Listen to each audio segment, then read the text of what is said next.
digital realm belongs to God. It does not belong to Mark Zuckerberg or Elon Musk. The digital realm is actually something that belongs to God. It's his world because he created all things, and anything that exists only because he has given us the intelligence and the gifts and the materials to co-create and to fill the world as a part of the cultural mandate. And then the digital realm is a durable cultural artifact, and this might be where you consider leaving because this is probably the oddest claim that I'll make.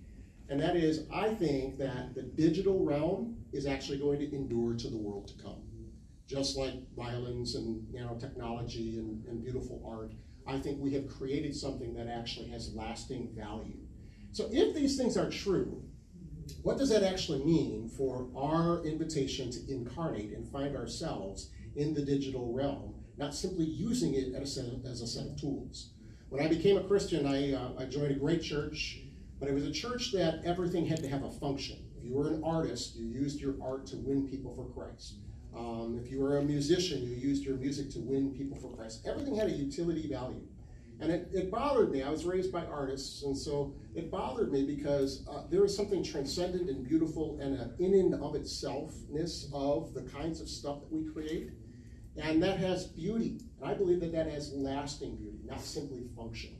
And so those are a couple of things that I say. And if that intrigues you, I'm going to put that QR code up in just a minute again, and you can go ahead and read the full paper.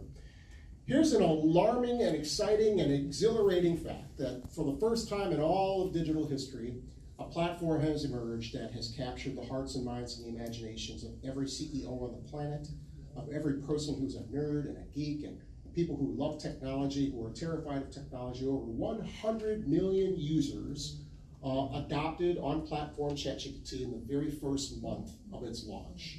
Never in the history of apps and platforms has that ever even come close to happening.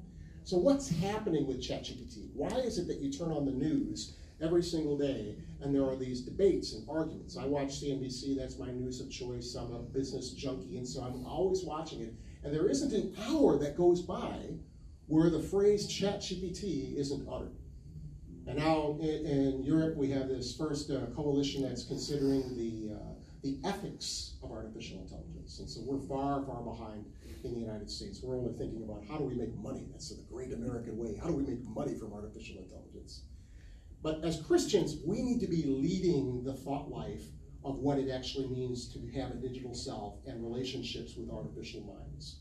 It needs to be our conversation. And right now, the thought leaders who are actually controlling the narrative and the conversation are in the transhumanism vector of the church, people who are imagining that we're taking over the next evolutionary shift into what it means to be human, and that we can extend our conscience forever by distilling our conscience into digital spaces.